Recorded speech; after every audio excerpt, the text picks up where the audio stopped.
Primero, crees lo que Él hizo en la cruz, lo invitas a tu vida, entra en la forma del Espíritu Santo, y ya Cristo entrando a tu vida, el Espíritu nos quita y nos comienza a desempeñar las telarañas que teníamos en el cerebro mentales por el pecado, y entonces ya puedo venir a la Biblia y puedo comenzar a entender quién es Jesús. La suprema revelación de Dios es el tema que vamos a abordar. Pero antes de leer Hebreos 1 del 1 al 3, quiero compartirles algo, un detalle, una reflexión preciosa, que tal vez muchos de nosotros no nos habíamos dado cuenta, porque hay tantos tesoros en la Biblia, tantas piedras preciosas, que, como dice la Biblia también, lo que no ha subido al corazón y lo que oídos no han oído, es lo que Dios tiene preparado para los que le aman. En Juan capítulo 20, cuando Cristo es enterrado, le ponen lienzos y le ponen un sudario en su cabeza. Síganme con mucho cuidado. Y cuando los apóstoles llegan, ya que Él había resucitado, entran a la tumba y encuentran los lienzos a un lado, pero el sudario de su cabeza lo encuentran perfectamente bien doblado. ¿Qué importancia tiene esto? Para que podamos entender, tenemos que conocer el trasfondo de las costumbres de los hebreos. Y los hebreos tenían esta costumbre: cuando el amo se sentaba a comer, el siervo le preparaba la mesa, le ponía la servilleta, los platos, y el siervo se retiraba de la mesa y no se acercaba a la mesa hasta que el amo terminara.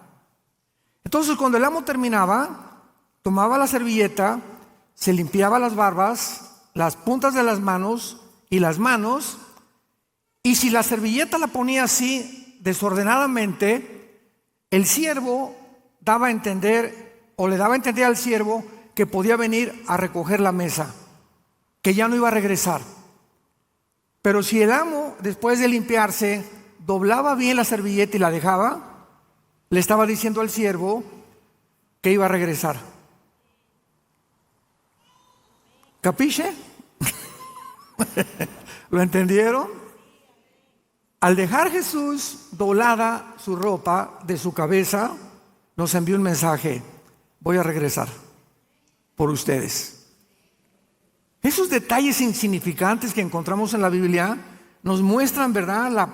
Yo le venía platicando ahorita en la mañana al pastor Saúl, que tan amablemente me va a recoger a donde estoy hospedado.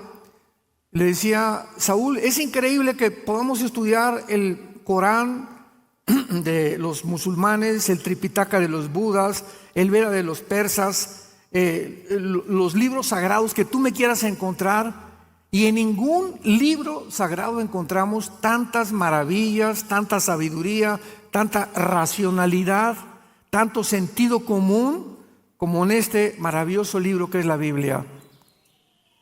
Bienaventurados los varones o las mujeres que día y noche, no solamente al mediodía, día y noche meditan, leen, estudian, porque serán como árboles plantados junto a corrientes de agua, que van a dar su fruto a su tiempo y su hoja nunca caerá. Dichosos los que día y noche leen, memorizan, estudian la palabra de Dios.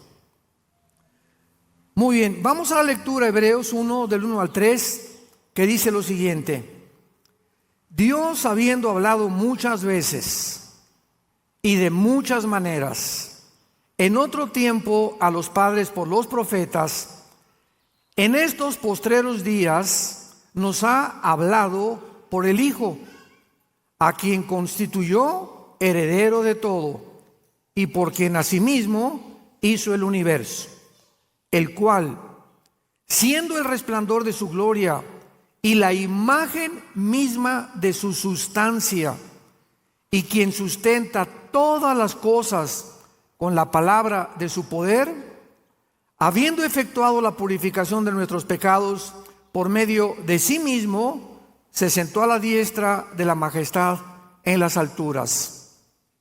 El ser humano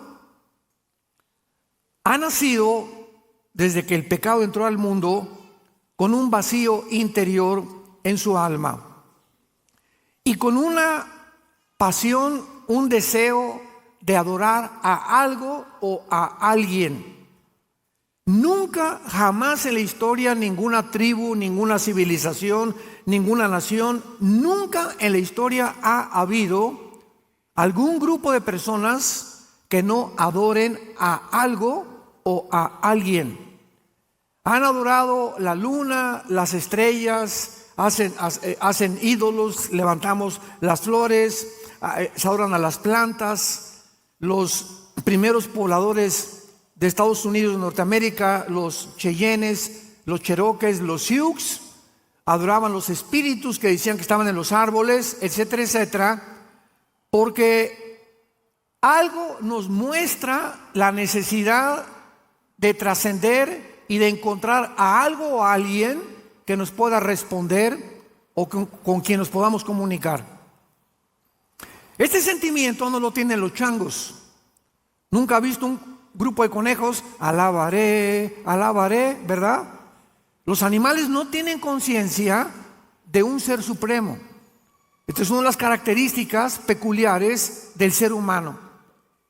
Pero la pregunta que vamos a contestar es, ¿de dónde vienen estos sentimientos internos y esta vaciedad que tenemos, que podemos tener dinero, podemos tener poder, popularidad, publicidad y sentirnos al mismo tiempo vacíos? Y en Eclesiastés 3:11 el rey Salomón nos da la respuesta. Dios hizo todas las cosas buenas en su tiempo. Eclesiastés 3:11.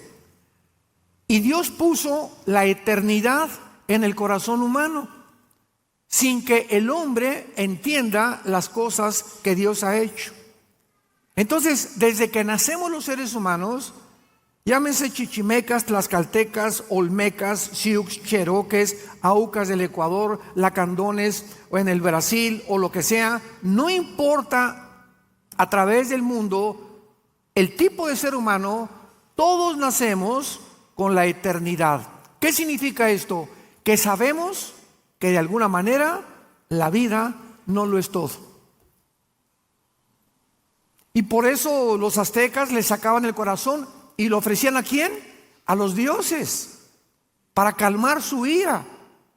Los tribus en Estados Unidos, los Cherokee, los Sioux, los Cheyennes, creían, ¿verdad? Y los ponían y quemaban a sus muertos sabiendo que su alma iba a subir a algún lado. Pero hay siempre esta existencia, los budistas, los musulmanes, todos, ¿verdad? De alguna manera sabemos, los hindúes tienen a Vishnu, a Shiva, sus dioses, sabiendo que están fuera de nuestra naturaleza y de nuestra dimensión y que hay algo que tenemos que hacer para agradarlos.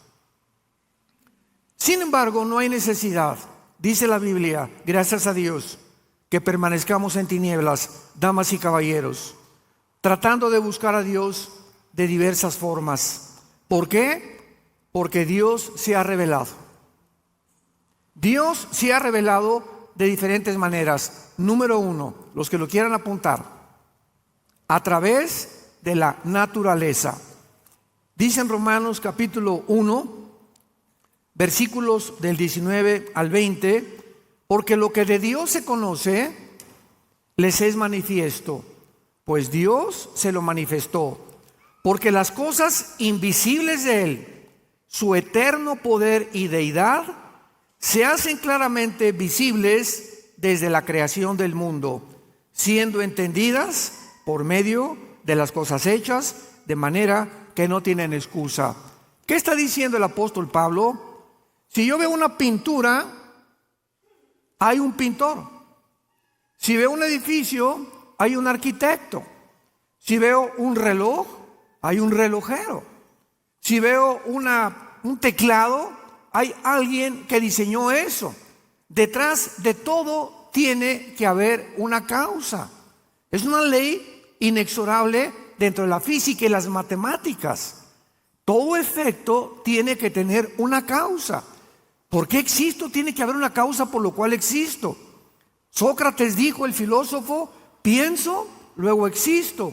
Existo, luego vivo. Si vivo, tiene que haber una causa. Yo no me causé nacer y ser formado de una forma extraordinaria en el vientre de mi madre. Y si una causa hay detrás de mí, tiene que ser alguien que me creó.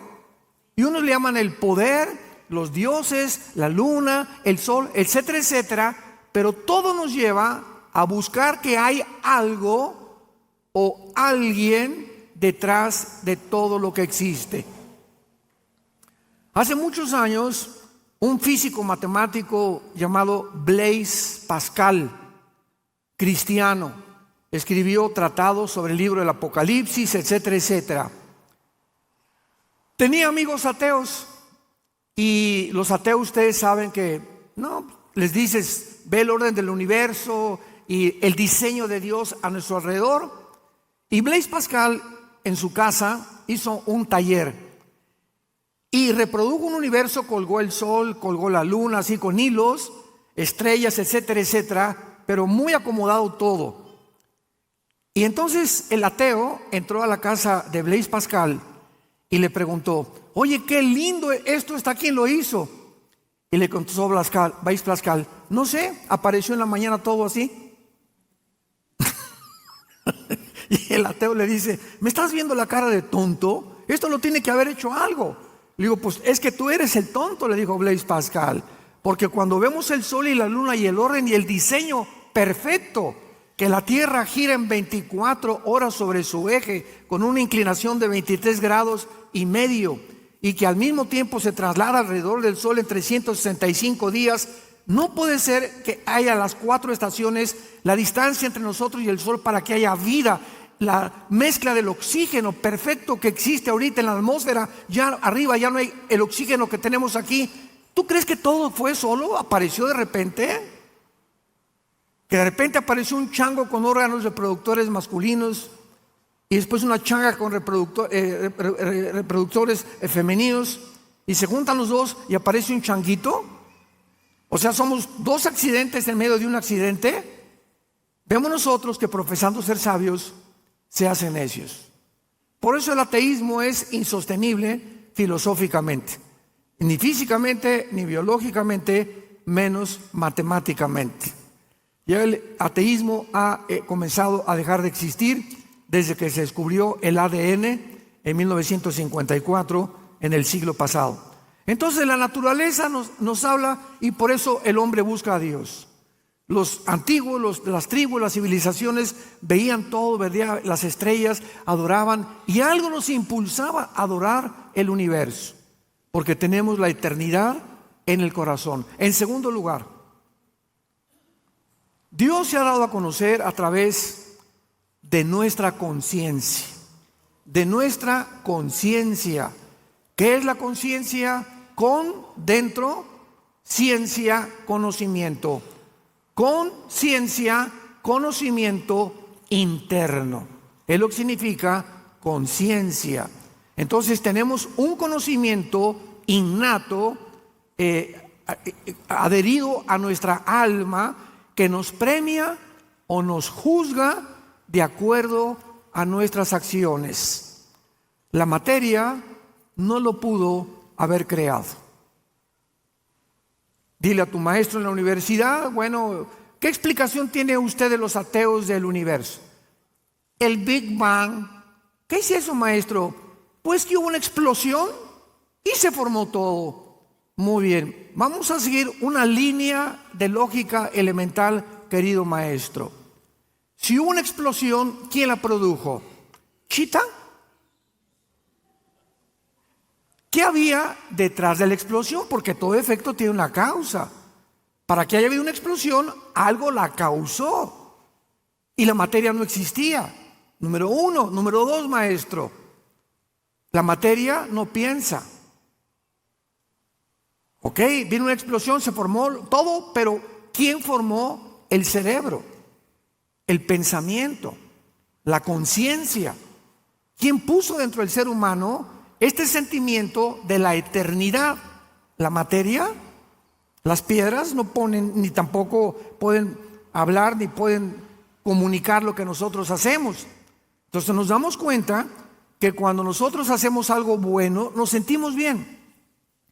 Un ejemplo es el mismo Al Capone, el gran gángster del siglo XX, 1920-1930, que gobernó Chicago. Era el rey de la mafia, Al Capone. ¿Saben lo que hacía Al Capone para tranquilizar su conciencia? En diciembre se disfrazaba de Santa Claus. Y se ponía, nadie sabía que era Al Capone, y se ponía afuera de escuelas a repartir dulces a los niños. Hice una obra buena por lo menos. Ya me perdonas, ¿verdad, Diosito? Y al otro día agarraba la ametralladora y mataba a 500 personas. De alguna forma buscamos la forma de apagar la voz interior de la conciencia que nos atormenta. Cuando tú haces algo malo, te quita el sueño, no puedes dormir, sientes que tienes que pedir perdón. Si es que no has endurecido tu conciencia, porque la Biblia dice, el apóstol Pedro dice que se puede cauterizar la conciencia. O sea, ¿qué significa esto? La palabra cauterizar. Si yo agarro un hacha o un martillo y lo estoy constantemente usando, se van a desarrollar callos en la mano. Los callos es una acumulación de pellejo, y si yo agarro una aguja y atravieso el callo, no siento. ¿Por qué? Porque el callo no tiene terminaciones nerviosas. Entonces no siento atravesando el callo con una aguja. Al corazón le pasa lo mismo. Cuando tú no confiesas tu pecado y cuando tú repites tu pecado, llegas el momento en que te endureces. Rechazas a Dios y no quiero oírlo, y no es cierto. Y llega un momento en que te endureces en tu corazón, tu conciencia. Y cuando ya oyes la palabra, ya no sientes nada. Ya no tienes nada para arrepentirte, porque has cruzado la línea de la blasfemia contra la gracia de Dios.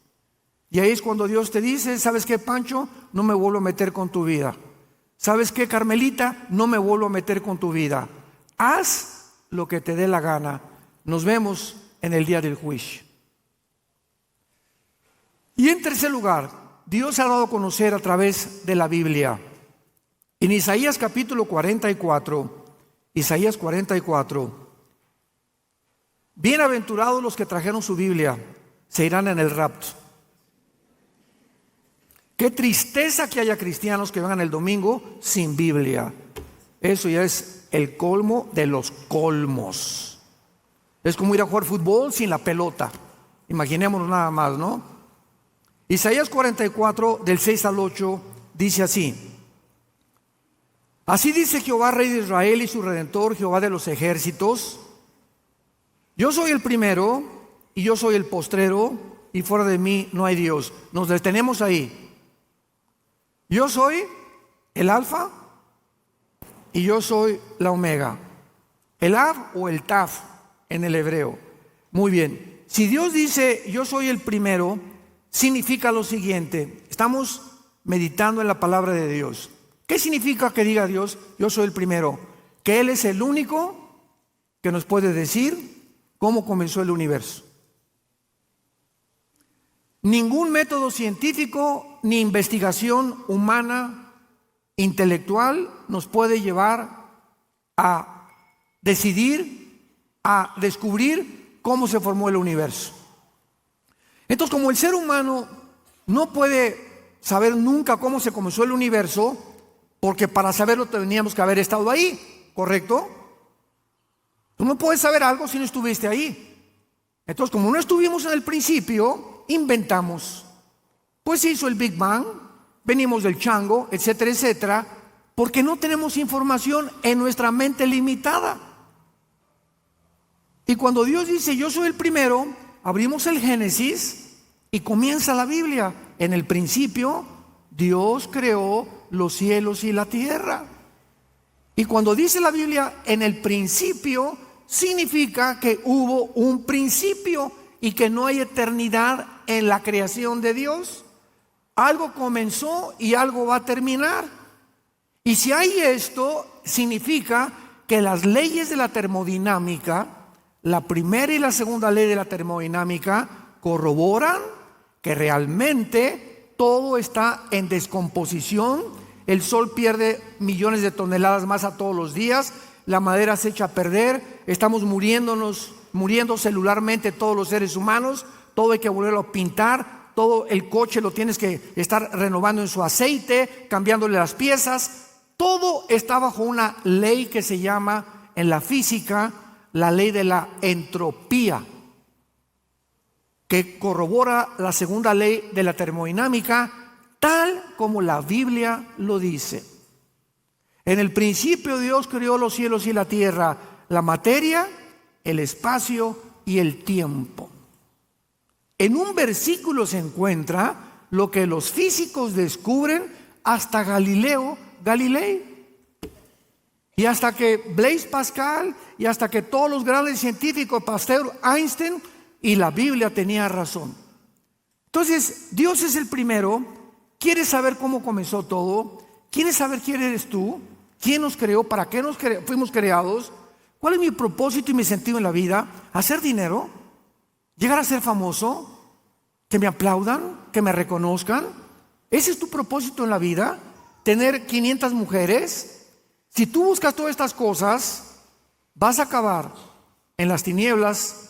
Naciste en tinieblas, vives en tinieblas y morirás en tinieblas, sin haber descubierto nunca en tu vida la razón de tu existencia.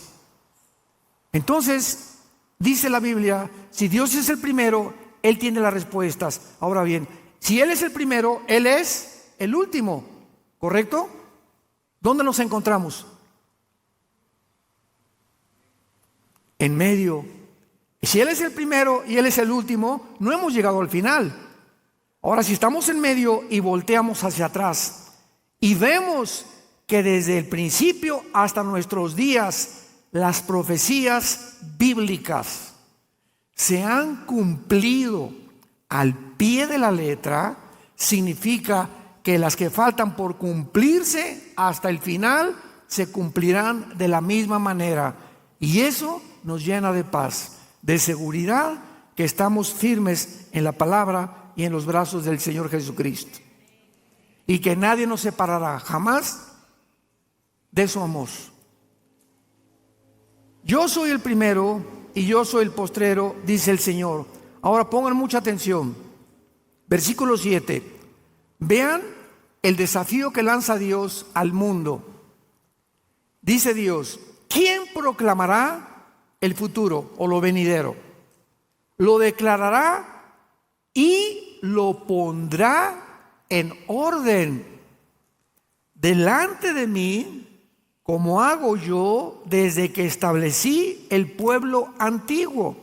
Dice Dios: tráiganme a todos los que se dicen adivinos o disque profetas. A ver, vengan para acá. Díganme y háganme una cronología de toda la historia. No, pues es que Nostradamus hizo profecías que se cumplieron el 20% y el 80% nunca se cumplieron. Y hay una ley en la Biblia que dice que si un profeta se atreve a hablar y a anunciar algo futuro y no se cumple el 100%, no el 99,9%, si no se cumple el 100%, es un falso profeta. Jim Dixon, 2 semanas antes que mataran al presidente Kennedy, una mujer fue al New York Times en Nueva York y les dijo: veo sangre en Dallas, Texas, 1961-62, cuando mataron al presidente John Kennedy en Dallas, Texas. Veo sangre y fue así, mataron a Kennedy, tal como ella lo dijo. Pues se hizo famosa y todo el mundo la quería consultar. De ahí en adelante, ella se va a Nueva Jersey y luego se fue a otro estado en Nueva York para que pudiera dar conferencias de qué iba a pasar en el mundo. Nunca jamás volvió a dar ninguna otra profecía. Todas se equivocó. ¿Qué significa esto? Que el diablo muchas veces toma personas para poderles hacer creer a la gente que son profetas. Pero la única profecía se encuentra aquí.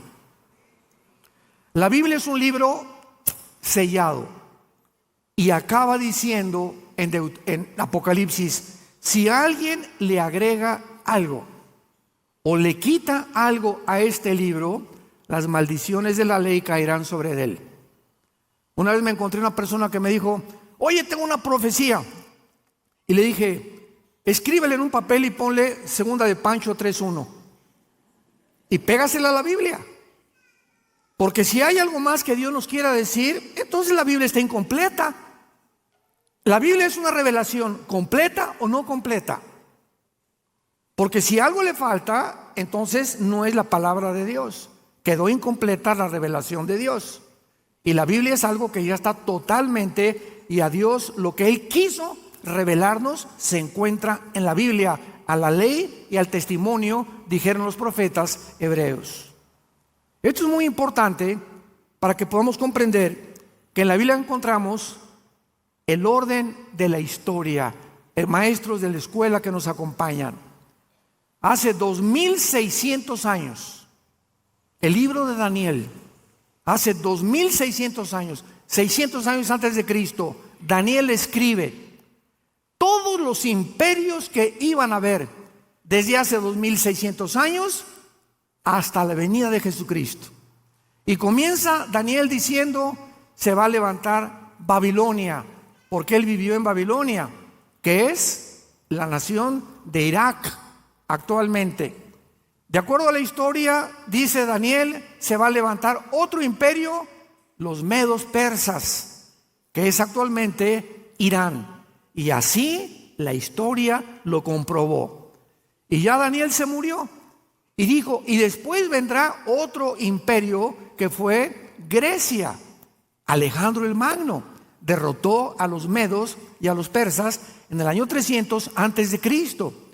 Muere Alejandro el Magno y se reparte su imperio en sus 4 generales, en Siria, en Egipto, en Turquía y en Macedonia. Y de ahí en adelante, ¿quién siguió a los griegos? El Imperio Romano, que está representado por las 2 piernas de la estatua de la visión de Daniel capítulo 2. Y después del Imperio Romano, ¿quién va a seguir? Viene el 7º imperio, ¿verdad? Porque el primero fue Asiria, Egipto, Babilonia, Medo-Persia, Griega y Roma, de acuerdo a Apocalipsis 17. El 7º imperio será posiblemente el Imperio Otomano, y en el último imperio será Jesucristo. ¿Quién le dijo a Daniel el orden de los imperios que la historia comprueba que se iban a cumplir? ¿Quién le dijo a Isaías que Cristo iba a nacer de una virgen? Por el amor de Dios, eso rompe la lógica. Cuando escribió Isaías, al haber tenido miedo. Oye, si yo publico esto, van a decir que estoy loco. ¿Cómo una virgen va a ser mamá? Si es mamá, pues ya no es virgen. Pero así le puso: nacerá de una virgen, que es la palabra alma en el hebreo, que significa una doncella entre 14 y 16 años que no ha tenido relaciones sexuales, que era María, que no es María, su nombre es Miriam en el griego. ¿Quién le dijo a Zacarías que iba a entrar Cristo en un burrito el domingo de Ramos cabalgando? ¿Quién le inspiró a David 1000 años antes el Salmo 22? Dios mío, ¿por qué me has desamparado? Sobre mi ropa echaron suertes. He sido derramado como cera, mi corazón fue como cera. Veo a los soldados. Describe la crucifixión de Cristo 1000 años antes. ¿Quién pondrá en orden la historia como lo hago yo? ¿Quién pudo describir 33 profecías se cumplieron cuando Cristo colgaba en la cruz? Nada más en el momento que Él colgaba, 33 profecías se cumplieron. Vemos pues que tenemos la Biblia como la revelación de la palabra de Dios. Regresamos rápidamente a Hebreos y veamos lo que la Biblia nos tiene que revelar acerca del Hijo de Dios. Dios, habiendo hablado muchas veces y de muchas maneras en otro tiempo a los padres por los profetas. En el Antiguo Testamento, Dios habló a través de sueños, visiones, y muchas veces, como Abraham, oyó la voz audible de Dios. Moisés, en Éxodo 3, cuando está con el arbusto, se aparece el ángel de Jehová y le habla a Moisés, y Moisés oye audiblemente la voz de Dios. Muy bien, todo esto perteneció al Antiguo Testamento. Mas ahora, en estos postreros días, en estos últimos días, que es de la cruz a nuestros días, Dios nos ha hablado por el Hijo. Dice la Biblia, para todos ustedes que también tal vez no sean cristianos, que a Dios no se le puede conocer a través de la meditación del budismo zen, metiéndote 2 churros de marihuana, en un viaje de LSD, ácido lisérgico, o tomando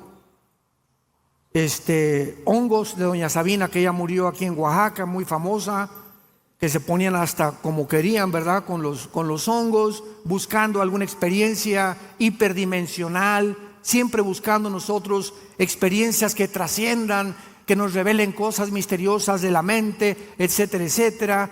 Y muchos, yo me acuerdo que mi hermano, que fue el que me dio a Cristo, estuvo con doña María Sabina 2 semanas. Le dije, con razón. No, gracias a Dios que se salvó, ¿verdad? Y está en sus 5 sentidos, es director del Instituto Teológico, no se vayan a asustar. Y me dijo claramente, ¿verdad?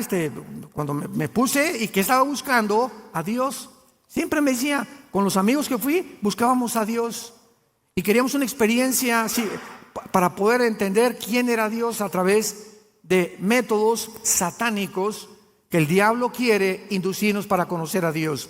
A Dios no lo puedes conocer a través de Buda, a Dios no lo puedes conocer a través de ninguna religión.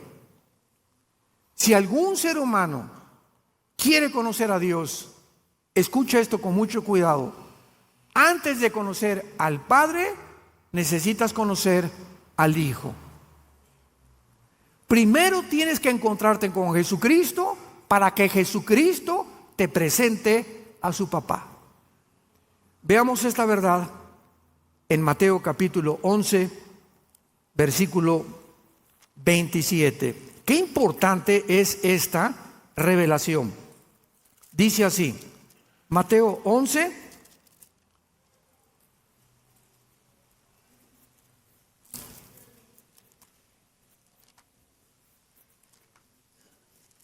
y dice así, Mateo 11, versículo 27. Todas las cosas, es Jesús hablando, con mucho cuidado lean esto, todas las cosas me fueron entregadas por mi Padre, y nadie conoce al Hijo sino el Padre, ni el Padre conoce a alguno sino al Hijo, y aquel a quien el Hijo lo quiera revelar. Cualquier ser humano que quiera buscar a Dios fuera de Jesús es un Dios falso. No es el Dios de la Biblia, creador de los cielos y de la tierra. No es el Padre de Jesucristo.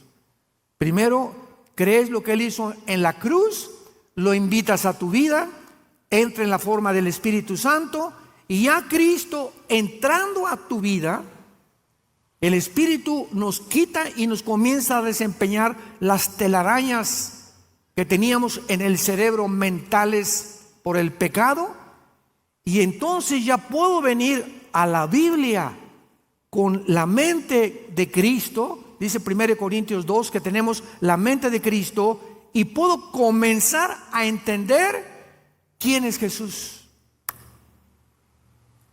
Mientras tanto, vienen doctorados en filosofía, ciencias políticas, científicos como Stephen Hawking, el gran astrónomo inglés que decía que no existía Dios, y no importa lo inteligente que pueda ser el ser humano, se estrellan, chocan contra los pensamientos de Dios.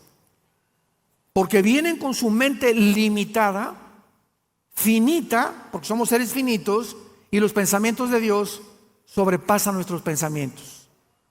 Entonces dice la Biblia que hay un velo en los seres humanos, un velo que no les permite ver el mundo real. Y mientras ese velo no se ha quitado, no puedes ver ni conocer a Dios. Nadie conoce al Hijo, al Padre, sino el Hijo y a quien el Hijo lo quiera revelar. Qué importante es eso para poder nosotros predicar a Jesús. Por eso predicamos a Jesús, porque cuando la persona recibe a Jesús, lo hemos introducido a la presencia de Dios. Porque es Jesús el que nos lleva con su sangre y su muerte, nos abre el camino al lugar santísimo. En estos postreros días nos ha hablado por el Hijo, o sea, la última palabra de Dios es Jesucristo. Ya no hay otra manera de buscar a Dios más que a través de su Hijo. Y comienza la Biblia a describir a Jesucristo. El Hijo fue constituido heredero de todo. Heredero de todo. ¿Qué significa esto?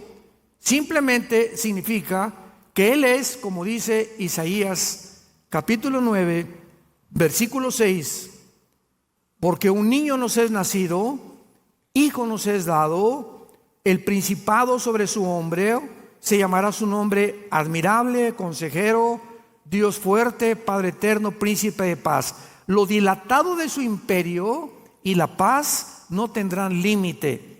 Sobre el trono de David y sobre su reino, disponiéndolo todo y confirmándolo en juicio y en justicia desde ahora y para siempre. El celo de Jehová de los ejércitos hará esto. Cristo no solamente es el heredero de todo lo que ha sido creado en el universo, absolutamente todo. Y al entrar a nosotros, nos hace a nosotros, no a los ángeles, coherederos, juntamente con Él. Dio su vida en la cruz para que juntamente con Él reinemos en el futuro. Más que los ángeles, nos ha elevado Dios a una posición mucho más elevada en Jesucristo que los mismos ángeles. Y continúa diciendo Hebreos, y por quien asimismo hizo el universo.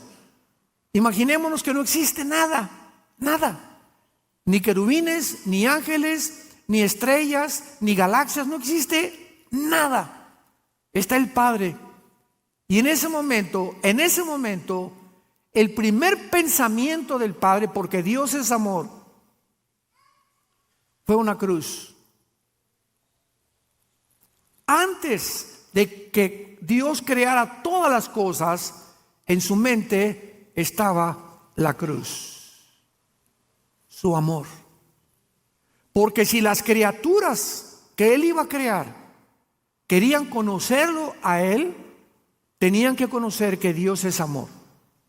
Pero Dios sabía por su preconocimiento que los ángeles iban a revelar, que los seres humanos iban a revelar, que Adán y Eva iban a comer del fruto prohibido. Dios sabía todo esto. Entonces, Dios tenía que crear seres que fueran libres para escoger adorarlo voluntariamente. Pero para que esto exista, tiene que haber la libertad. ¿Y qué es la libertad? Tiene que haber dos caminos, el bien y el mal.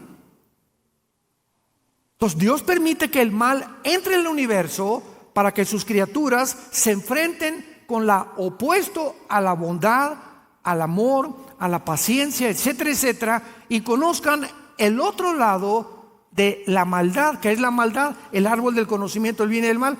Pero es como en la política. Si tú vas a un pueblito o a una nación donde vienen las elecciones y solamente hay un candidato, ¿se llama democracia? ¿Qué se necesita para que haya libertad? Otro candidato, libertad para votar, porque si nada más hay uno y uno va a ganar, pues es una charada, es un chiste la democracia, ¿no? ¿Por qué? Porque no hay libertad, ya está determinado quién va a ganar. Y así es exactamente con nosotros. Si nosotros vamos a orar a Dios libremente, tenemos nosotros que tener otro camino aparte del bien. Porque Dios nos pudo haber creado con una llave y puesto un chip que dijera: adórame, adórame, adórame, adórame, como robots. Él lo pudo haber hecho, pero sin embargo nos creó con la libertad de escoger para hacernos responsables de nuestras acciones y para que en esta vida que tienes tú escojas entre el bien y entre el mal. Jesucristo hizo, dice la Biblia, el universo. Él fue la razón de que existan las hormigas, los pájaros, la luna, Marte, el sol, las estrellas, las galaxias y todo lo que existe. Y ese creador por el cual todo fue hecho se mete a un esperma humano, al vientre de María.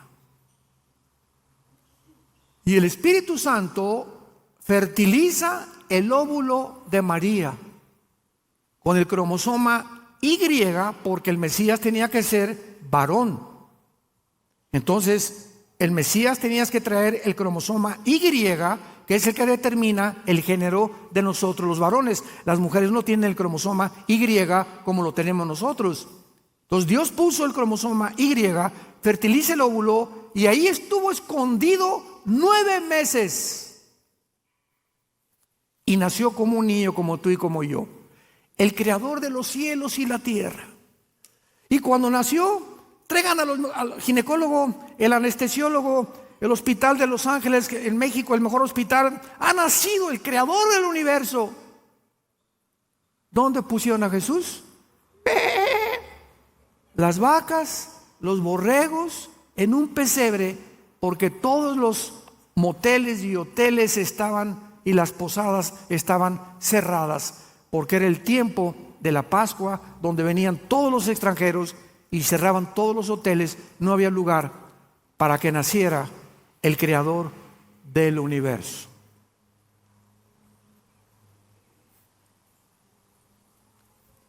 Y antes de morir, se hinca a sus discípulos, agarra una toalla y les lava los pies a los 12 apóstoles.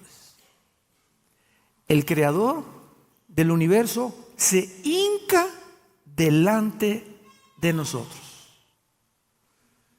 Pero le dijo: no, ¿cómo puedes tú hincarte? Si no aceptas, no tendrás parte conmigo, dijo Jesucristo. ¿Cuál es el mensaje de Jesucristo? Tú no puedes seguir a Jesús sin la humildad. Sin la humildad nadie puede seguir a Jesús y Él no te puede presentar a su Padre, porque Dios es un Dios humilde. Fue el más grande ejemplo que Dios nos dio. Él es un Dios humilde, que se hinca delante de nosotros, que nos viene a servir como Jesús lo estableció. No vengo a que me sirvan, vengo yo a servirlos a ustedes. Yo les sirvo la mesa, yo te doy de comer para que tú me sigas y tengas el ejemplo que soy manso y humilde de corazón. El creador del universo. Y dice Hebreos que Jesucristo es el resplandor de la gloria y la imagen misma de su sustancia. En la teología hay un problema, porque dice la Biblia que nadie ha visto a Dios.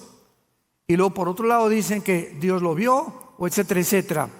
Eso se resuelve fácilmente con lo que acabamos de leer. Es el resplandor. Si yo tengo un espejo aquí y aquí está Pancho, y tú me preguntas: ¿ves a Pancho? Mi respuesta es sí, claro que lo veo, pero no veo la esencia, veo el reflejo de su cara, que es realmente Pancho. Entonces Dios, nadie puede verlo directamente porque nos morimos.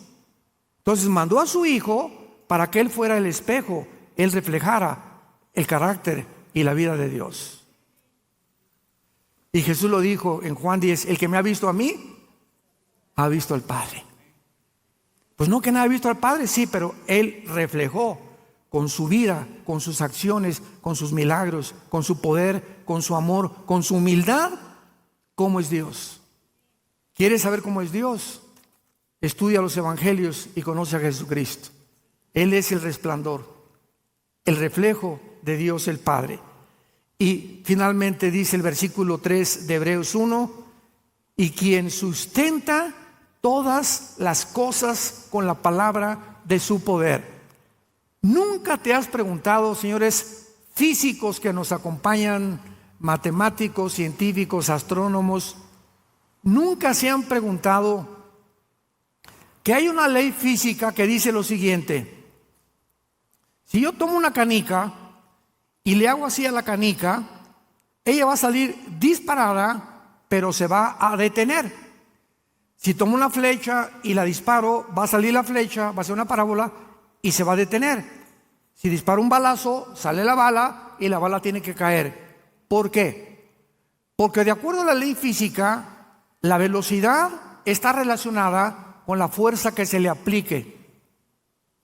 En otras palabras, la canica le hago así y le estoy aplicando una fuerza, ¿verdad? Entonces la fuerza en mi dedo va a impulsar la canica 1 metro, 2 metros, 3 metros, nada más, porque va relacionada a la velocidad con la fuerza que le apliqué, igual que la flecha. Entonces nada puede continuar si no hay una fuerza detrás. ¿Me van siguiendo? Ahora viene la pregunta. Me encanta. La Tierra gira alrededor de su eje en 24 horas. ¿Quién le hizo así?